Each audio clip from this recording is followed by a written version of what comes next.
আনুর বিটি কলেজ হুগলি জেলার কামারপুকুর থেকে মাত্র কয়েক কিলোমিটার দূরে আনুর গ্রামে অবস্থিত এই কলেজ। একসময় কত কৃতি ছাত্রছাত্রী এখান থেকে পাস করেছে। আজ সেই কলেজ ফাঁকা শুনশান তালাবন্ধ অবস্থায় পড়ে আছে। 1969 সালে বিমলাকান্ত মুখোপাধ্যায় ও বিনয় কৃষ্ণ মুখোপাধ্যায়ের উদ্যোগে এই কলেজ স্থাপিত হয়। কলেজ শুরুর প্রথম দিকে আনুর হাই স্কুলে ক্লাস হতো। তারপর 1970 থেকে 72 সালে কলেজ বিল্ডিং তৈরি হওয়ার পর কলেজে ক্লাস হতো। কলেজটা কী কারণে বন্ধ হলো, নতুন করে খোলার জন্য কোনো চেষ্টা হয়েছিল কিনা, আবার কলেজ কি চালু করা যেতে পারে, কলেজের পুরনো ইতিহাস ও বিভিন্ন বিষয় নিয়ে আমরা মুখোমুখি হয়েছিলাম কলেজের প্রাক্তন ছাত্র এবং প্রাক্তন ক্যাশিয়ার শান্তিনাথ চট্টোপাধ্যায়ের কাছে। এখন শুনুন শান্তিনাথ বাবু তার স্মৃতিচারণা থেকে কি জানাচ্ছেন আমাদের। আনন্দিত বিটি কলেজটি গঠন করেছেন ডক্টর বিমলাকান্ত মুখোপাধ্যায় এবং ডক্টর বিনয় কৃষ্ণ মুখোপাধ্যায়। ওনারাই প্রতিষ্ঠাতা। ওনারা অনেক কষ্টে ধার দানা করে জমি জায়গা এখন কিনে কারো কাছে চুয়ে এইভাবে মানে ওই প্রতিষ্ঠানটা করেছিলেন। প্রথমে চালু ওই আনুর হাই স্কুলে ক্লাস হতো। তারপর এখানে কনস্ট্রাকশন হওয়ার পর আমাদের এই বিটি কলেজটা এখানে চলে আসে। সালটা কত? এখানে যখন চলে এলো 72 এরকম 70 অল্প দিন ওখানে হয়েছে, এক বছর হয়তো ওখানে হয়েছে। মানে নতুন বিল্ডিং এ 72 সালে? হ্যাঁ 72। কারণ আমিও ওই কলেজের স্টুডেন্ট ছিলাম। 72-73 সেশনে আমি বিএড করেছি। আচ্ছা, তারপরে আমাদের কলেজটা খুব রানিং ভালো, প্রফেসর গ্রুপ ভালো ছিল, প্রত্যেকটি প্রফেসর ছাত্রদলই ছিল। আমার বিনয়বাবু প্রিন্সিপাল ছিলেন, উনি নিজেও দক্ষতার সঙ্গে পরিচালনা করেছেন। অত জ্ঞানী লোক এই গঙ্গার এপারে থাকে না। যেমন বাবা অর্থাৎ বিমলাকান্ত মুখোপাধ্যায়, তেমনি তার সুযোগ্য পুত্র বিনয় কৃষ্ণ মুখোপাধ্যায়। ওনাদের দাম দেয়া যায় না, কারণ আমাদের গ্রামে যে ইলেকট্রিক এসছে সেটাও ওনার দেন। এবং উনি অনেকগুলো প্রতিষ্ঠান তৈরি করেছিলেন। কামারপুর কলেজ, এখানে বিএড কলেজ, আগে প্রথম নাম ছিল বিটি, তারপরে তো বিএড হলো, বর্ধমান ইউনিভার্সিটি আন্ডারে হলো। এবং আমাদের ছাত্র সংখ্যা 200-র উপর ছিল, তবু উনি বাড়িয়ে আরো কিছু চেষ্টা করেছিলেন। প্রায় 300 মতো মানে অ্যাডমিশন হতো। 200-250 থেকে 300 পর্যন্ত স্ট্রেংটা ছিল। আর এখানে পার্ট টাইমার ছিল 4-5 জন, আর ফুল টাইমার ছিল 4-5 জন। প্রত্যেকেই কোয়ালিফাইড ছাত্র দল। উনি প্রতিষ্ঠানটাকে মানে নিজের মানে ছেলেকে যেরকম যত্ন করতে হয় সেভাবে যত্ন করে উনি প্রতিষ্ঠা করেছেন। এবং যে স্টাফ গুলোকে রেখেছিলেন প্রত্যেকটি খুব দরদি এবং মানে ওনাকে খুব শ্রদ্ধা করতেন। ইভিন কামারপুর কলেজের প্রফেসররা পর্যন্ত ওনাকে খুব শ্রদ্ধা ও মান্য করতেন। জায়গাটা কাদের ছিল? হ্যাঁ, জায়গাটা জানুর জনশিক্ষা সংসদে।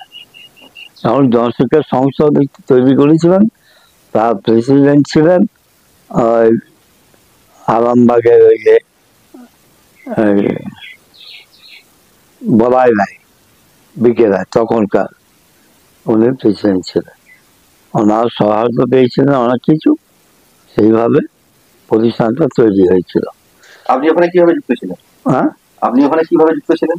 আমি ওখানে কি কাজ করতেন? আমি ওখানে কাজ করতাম। প্রথম ছাত্র হিসেবে তো পড়াশোনা করলাম, ওই পাস করলাম। পাস করে ওখানে প্রথমে আমি ডে গার্ড হিসাবে ছিলাম। দিয়ে 10 বছর কাটালাম। কাটে তারপরে আমাকে একটা দেওয়া হলো,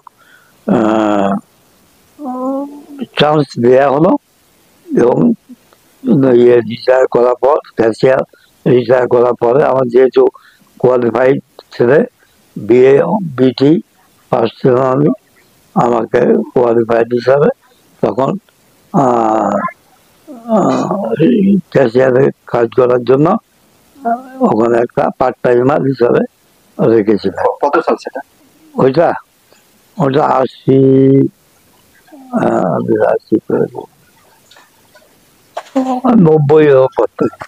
তার আগে ওই দেখেছি স্যার। এবং কলেজটা বন্ধ হয়ে যাওয়ার কারণ? বন্ধ হয়ে যাওয়ার কারণ বর্ধমান ইউনিভার্সিটির সঙ্গে একটা মানে বচসা হয়। কি বিষয়ে বচসা? ওনারা বলেছেন আমাদের নমিনি রাখতে হবে এবং তোমাদেরও থাকবে দুইজন, এই নিয়ে গন্ডগোল।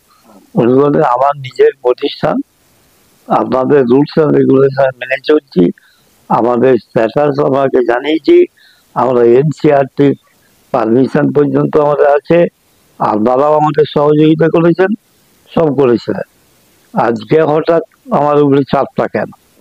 অর্থাৎ আমার তো নর্মালি কলেজ, আমাদের কলেজ হচ্ছে 1 নম্বরে ছিল। আন্দামান নিকোবর থেকে আমাদের এখানে পড়তে আসতো, এই যে সুদূর বিহার, হ্যান, এইসব। আমাদের তো ছিল, কোয়ালিফাইড সমস্ত ছিল, কোনো গন্ডগোল ছিল না। কিন্তু ওদের রেশারেশন বেড়ে গেল যে আমাদের নমিনি দিতেই হবে।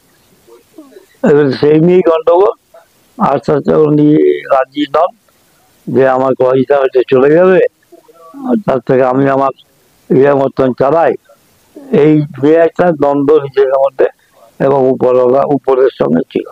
এবং এইটা ওইসবের কারণের জন্যে ওরা টিচার বন্ধ করে দিল আস্তে আস্তে। কলেজটা যাতে স্যাক হয়ে যায় তার জন্য চেষ্টা করতে লাগলো। এইভাবে তাতেও চলছিল কলেজটা। কিন্তু লেটেস্ট পরীক্ষাটা বন্ধ হয়ে গেল 2005-এ। আমি 2006 রিটায়ার করলাম।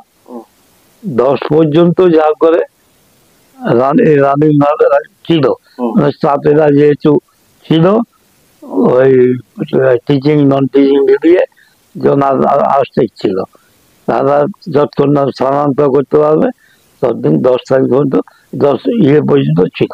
10 বছর, এই ইংরেজি 10 পর্যন্ত, অর্থাৎ 2010 পর্যন্ত। 10 তারিখ ফিনিশ হয়ে যায়, আর কোনো রকমে কিছু করা গেল না। তখন ওইদিকে আস্তে আস্তে ট্রান্সফার করে দিল। আর নন টিচিং লোককে কি করলো, বিভিন্ন কলেজে ওদিকে স্থানান্তরিত করলো।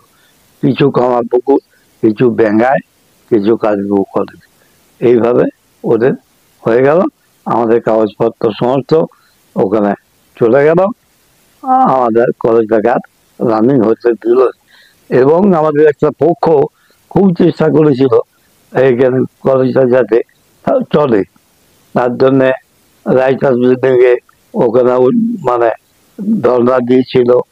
এবং আমার তখনকার যে এমএলএ ছিল তাকেও ধরেছিল, বিশ্বনাথ কারককে ধরে অনেক চেষ্টা করেছিল। অনেক মানে ঝগড়া ঝাঁটি আনতাম বা কেস কাবাডির মাধ্যমে যায় না, কিন্তু বার্গেনিংটা খুব বেশি হয়েছিল। এবং বহু সহিসাবন নিয়ে ওখানে হাজির হয়েছিল, তাতেও কিন্তু এইটাকে কিছু করা গেল না। এত বড় কলেজ এইভাবে পড়ে আছে, এটা তো একটা আপনাদেরও মনে কষ্ট হয়। হ্যাঁ, আমাদের খুব কষ্ট হয়। গোঘাটে এখন অনেকগুলো আমাদের কলেজ খুলে গেছে, অথচ এটা খুলছে। এটা কি ভবিষ্যতে খোলার কোনো? না না, আমার যে এখনকার যিনি রয়েছেন মুখ্যমন্ত্রী, উনি যেহেতু বলে দিয়েছেন যে যেহেতু কলেজ বন্ধ হয়ে গেছে, আমরা নতুন করে এটা নেব না। এই তৃণমূলেও বহু এমএলএ আমাদের সুপারিশ করেছিল, কাজ হয়নি, কিন্তু অ্যাকসেপ্টেড হয় না। সব দিক থেকেই হ্যাম্পার পেলাম। বাংলা প্রতিষ্ঠান আমাদের বই, মানে লাইব্রেরি, বই টই, টেকনোলজি, তারপরে প্রচুর সব জিনিসপত্র যেগুলো সব নষ্ট হতো আস্তে আস্তে। এখান থেকে অনেক ভালো ভালো স্টুডেন্ট তো নিশ্চয়ই বেরিয়েছে। হ্যাঁ, ফার্স্ট ক্লাস পেয়েছে, সেরকম মেডেল পেয়েছে, উত্তোলন মেডেল পেয়েছিলেন, আরো সব কে পেয়েছিল। এবং অনেকে ফার্স্ট ক্লাস পাস হয়েছিল এবং আছে। আমাদের কলেজ থেকে স্ট্যান্ডার্ড মানে রেজাল্ট খুব ভালো, ফার্স্ট ক্লাস তখন একেবারে প্রচুর। এইসব মানে আমাদের লোকজন থেকে কোনো অসুবিধা ছিল না, কিন্তু সরকারের সঙ্গে ওই যে ওদের দিতে হবে 3-4 জন বা 2 জন, সেটা স্যারের পছন্দ ছিল না। এই মনোমালিন্য, মানে এই মনোমালিন্যটা কি বামফ্রন্ট আমলেই হয়েছে? হ্যাঁ বামপন্থামই হয়েছে। ওরাই বন্ধ করলো, সেখানে চেষ্টাও আবার হলো যে যদি এগুলো কিছু রিওপেন করা যায়, কিন্তু কোনো কাজ হয় না। সেইখানে পরিষ্কার ভগ্ন প্রায়, আর সব অধিকার হয়ে গেল, সবাই চলে গেল, বাস। আপনার নাম? শান্তিরাম চ্যাটার্জি।